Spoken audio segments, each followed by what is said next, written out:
Assalamualaikum warahmatullahi wabarakatuh. Selamat pagi ayah bunda dimanapun anda berada.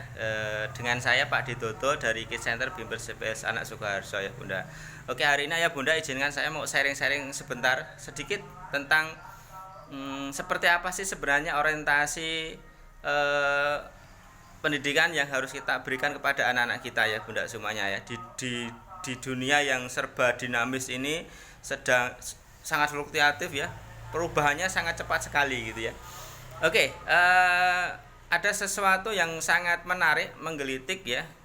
Banyak sekali kita didatangi para orang tua, kemudian tahu-tahu dia sudah pada mengeluh ya. Mengeluh kenapa? Karena Pak, iki anakku temannya sudah pada bisa A, B, C, D, kok anakku nggak bisa apa-apa gitu ya. Jadi padahal ayah bunda semuanya usianya baru usia TK gitu ya, atau masih baru kelas 1 SD gitu ya, tapi orang tuanya sudah bisa mengeluh seperti itu. Jadi dan kadang bukan hanya orang tuanya, tapi juga mohon maaf mungkin gurunya atau mungkin juga lingkungannya di rumah itu mengatakan bahwasanya anak ini kok leletmen, anak ini kok bodomen, anak ini kok nggak pinter gitu ya. Padahal apa, dengan hanya mengandalkan tolak ukurnya pada kemampuan yang sifatnya akademis gitu ya.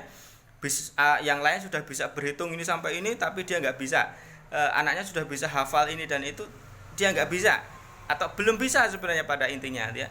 Tapi klaim sudah diberikan sebagai pencitraan bahwasanya anak ini bodoh, lelet dan sebagainya. Mohon maaf ayah bunda semuanya, ayo kita stop dalam hal ini. Jangan sesekali kita memberikan klaim-klaim yang sifatnya negatif pada anak-anak kita, karena bisa saja anak yang lelet di usia TK nanti ketika usia, selama dia bisa enjoy menjalani role kehidupannya ini, bisa saja nanti justru ketika dia kuliah dia akan menjadi melesat ya. Jadi mohon maaf, ketika usia masih anak-anak, jangan sesekali kita memberikan memberikan penilaian ya, secara subjektif dari kita. Objektif aja kepada anak-anak kita, wah anak kita kayaknya memang belum mau belajar dan seterusnya gitu ya. Memang agak berat buat kita, mungkin beban bagi orang tua yang seakan-akan mungkin merasa malu, terbebani, anak temannya yang sudah bisa ini dan itu. Nah, ini dikembalikan kepada ayah bunda semuanya. Saya kira semuanya sepakat kalau kita menyekolahkan, kita mengajar, kita mendidik anak-anak kita itu dalam rangka untuk mengantarkannya kepada kesuksesan gitu ya. Sepakat ya. Oke, kalau sudah sepakat, lalu apa arti kesuksesan itu atau definisi pengertian ini?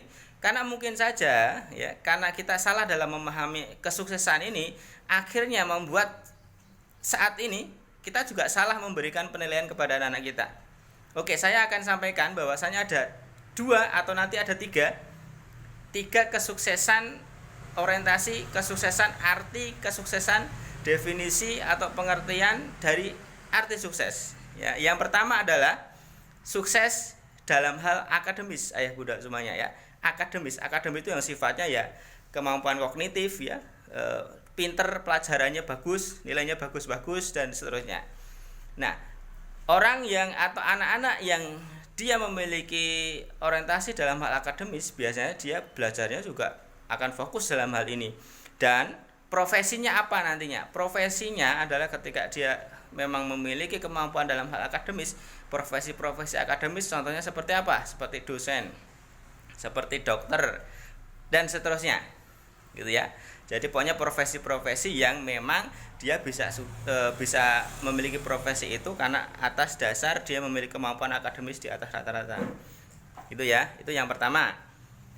Oke, dan ada yang disayangkan sekali ayah bunda semuanya, ketika semuanya saat ini dalam pendidikan kita seakan-akan memposisikan anak-anak kita itu harus sukses secara akademis semuanya.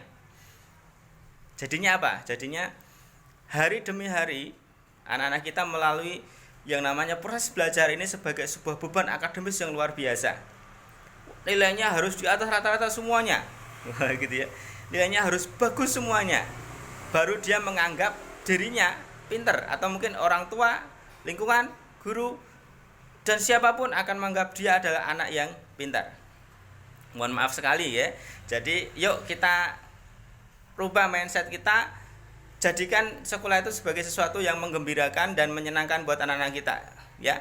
Kalau memang anak kita memang tidak tidak memiliki orientasi, tidak memiliki kelebihan dalam hal akademis, berarti kita harus alihkan cara pandang kita ya Bunda semuanya tentang mengartikan arti sukses yang kedua.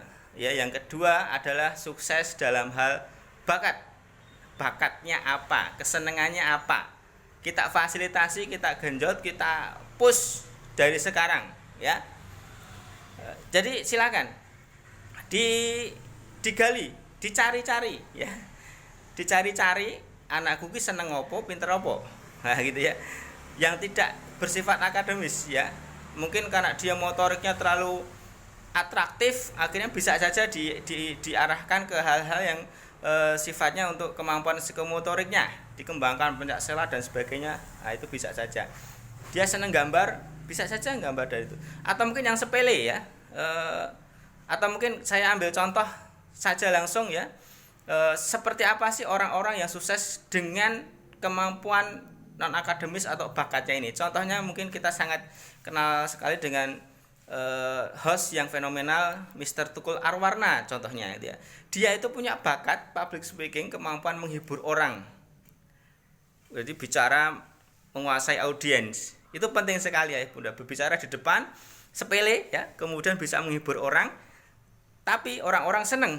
Nah, gitu ya. Jadi itu bakat yang ternyata bisa menjadi sebuah profesi. Atau seorang Andrew Wongso, dia motivator nomor 1 di Indonesia saat itu ya, beberapa tahun yang lalu. Ternyata dia dalam hal akademis nggak begitu bagus amat gitu ya, nggak lulus SMA dan sebagainya gitu ya. Atau yang mungkin semuanya kenal, siapa sih yang punya Facebook gitu ya, yang punya sekarang punya WhatsApp ya, Mr. Mark Zuckerberg.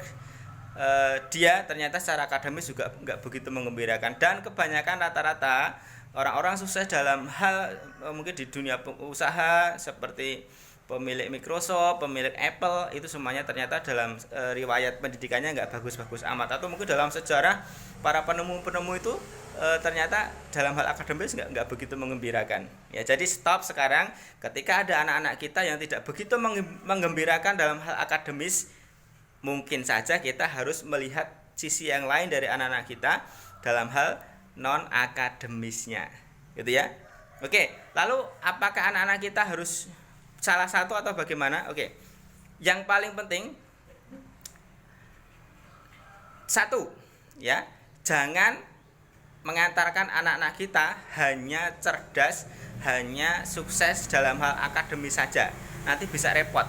Kenapa? Karena kalau sudah dari sekarang mereka disibukkan dengan hal yang sifatnya akademis tanpa diberikan penempaan yang sifatnya non akademis, kemampuan berkomunikasi, bersosial, mengatur ini dan itu, menyelesaikan masalah, kedisiplinan, attitude dan seterusnya, bisa saja nanti ketika dia terima ijazah mungkin seorang S1, maka yang ada dalam pikirannya adalah bagaimana dengan ijazahnya dia mencari pekerjaan. Begitu beban negara itu begitu banyak, beban orang tua ketika ada setiap tahun para kaum mulut lulusan dari perguruan tinggi lulus, kemudian orientasinya semuanya adalah antri mencari pekerjaan, padahal peluang pekerjaan yang sifatnya dengan seleksi-seleksi yang akademis itu sangat kecil sekali. Itu ya Bunda semuanya ya. Jadi kalau hanya akademis saja bisa dipastikan mereka akan kerepotan dalam hidupnya. Ketika ada masalah dia sudah langsung, waduh harusnya nggak begini kok jadi begini, stres gitu ya. Jadi biasanya orang-orang yang hanya memiliki kemampuan akademis, dia nggak ada sentuhan secara efektifnya, hatinya nggak bisa peka dan sebagainya ya, gitu ya. Jadi yuk, itu yang pertama. Tidak semuanya orang jadi dokter satu kampung, nggak semuanya jadi dokter, nggak semuanya jadi dosen, dan biasanya profesi yang sifatnya akademis itu hanya segelintir orang dalam sebuah komunitas tertentu, itu ya. Itu yang pertama. Yang kedua, kalau sukses bakat saja bisa saja, tapi dia ini berhubungan dengan ketekunannya dia, gitu ya. Hobi menghibur, tapi kalau nggak difasilitasi, nggak ditempa, nggak dipush, akhirnya juga nggak jadi apa-apa. Contoh itu yang pertama. Yang kedua, mungkin kita ambil contoh siapa sih orang-orang sukses secara bakat tapi dia bisa sukses. Oprah Winfrey, dia seorang host ternama di Amerika yang bisa menemukan antara Holyfield dan Mike Tyson saat itu, yang sempat tinju jotos-jotosan kemudian dipertemukan dalam talk show-nya dia, akhirnya bisa berpelukan. Ya, itu hebatnya seorang Oprah Winfrey. Kemudian Tukul Arwana, Nah, dan seterusnya profesi-profesi yang sifatnya entertain dan sebagainya. Lalu yang ketiga, ada juga suksesnya itu bisa akademis tapi juga non akademisnya juga sukses. Contohnya siapa? Kalau di Indonesia ada siapa namanya? Dokter Tompi. Ya, Dokter Tompi itu dokter tapi dia juga punya bakat yang diasah. Jengkelin, dia dokter juga tapi dia juga jadi pelawak. Gitu ya. Dan banyak sekali sekarang para artis-artis kita yang dia juga secara yang mungkin yang terakhir seperti siapa? Cinta Laura ya. Itu ternyata dia komlot secara akademisnya, kuliahnya di luar negeri, tapi dia juga memiliki kemampuan dalam hal dan berprestasi dalam dunia non akademisnya. Contohnya itu ya. Jadi minimal anak kita bekali potensi bakatnya yang terasah. Ya. Cerdas bakatnya secara terasah. Kalau hanya cerdas secara akademis saja bisa jadi beban nanti ke depan. Minimal kita push bakatnya. Bagusnya akademis oke, bakat oke. Nah, gitu ya Bunda semuanya. Oke, saya kira sudah bisa dipahami. Jadi supaya apa? Supaya kita betul-betul bisa mendampingi anak-anak kita di sekolahnya saat ini, proses pendidikannya saat ini sebagai sebuah proses sesuatu yang harus dilalui dengan penuh kegembiraan, dengan penuh keasikan, penuh tantangan dan sebagainya. Oke ya. Jadi kesimpulannya jangan mengatakan anak itu bodoh, enggak pinter hanya gara-gara standarnya standar akademis. Gitu ya. Jadi itu hati-hati kenapa? Karena masa depan anak-anak kita itu masih panjang. Apalagi kalau masih TK. Jangan tergesa-gesa ya Bunda. Jadi bisa TK harus dikatakan anakku nggak bisa apa-apa. Itu sesuatu yang terlalu prematur untuk kita berikan kepada anak-anak kita. Biarkan saja dulu anak-anak kita untuk bisa berkembang, mencari apa yang dia senangi dan sebagainya. Atau paling bagus kita fasilitasi. Senangnya apa? Difasilitasi. Oke ya. Dan jangan hanya mengandalkan materi-materi yang sifatnya akademis saja ya Bunda, karena di dunia ini nanti yang paling dibutuhkan adalah kemampuan-kemampuan yang sifatnya non akademis. Misalnya apa? Kemampuan untuk mengenal dirinya, kemampuan untuk bisa mengasah cara berpikirnya, kemampuan dalam menghadapi masalah. Kalau ada masalah orang gampang stres, orang gampang putus asa, itu penting. Saat ini apalagi di dunia yang penuh dengan masalah dan dinamika ini, gitu ya. Jadi apalagi kemampuan berkomunikasi ini penting, ya. Karena banyak profesi sekarang yang dengan hanya mengandalkan kemampuan public speaking, ya. Mohon maaf, ini dibandingkan dengan sebuah profesi misalnya dia harus bekerja 8 jam sehari, gajinya mungkin hanya 1,5 sampai 3 juta. Tapi ada profesi-profesi yang dia hanya mengandalkan public speaking, ya, ngomong di depan orang banyak 2 jam dia dapat puluhan juta. Nah, gitu ya. Jadi pokoknya lihatlah anak-anak kita itu secara utuh.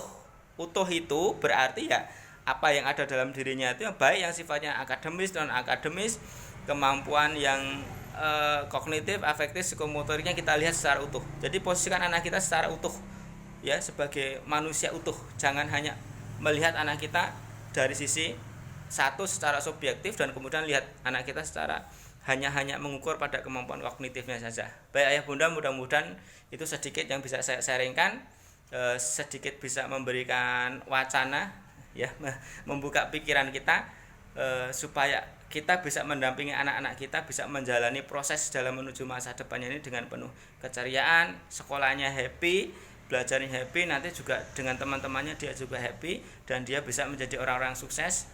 Paling tidak nanti dia tidak merepotkan orang lain, ya, itu yang paling penting, tidak merepotkan lingkungannya, gitu ya. Dan satu, dia tahu bagaimana caranya hidup, gitu ya. Jadi itu saja dari saya. Matur nuwun, mudah-mudahan bermanfaat. Silakan kalau ada yang mau sharing-sharing, silakan komen dan sebagainya. Dan jangan lupa di like, subscribe channel Pak Dedoto Explore supaya nanti bisa mendapatkan sharing-sharing materi baru, atau silakan mau request apa hal yang bisa kita explore, silahkan, gitu ya. Jadi dari saya cukup sekian. Assalamualaikum warahmatullahi wabarakatuh.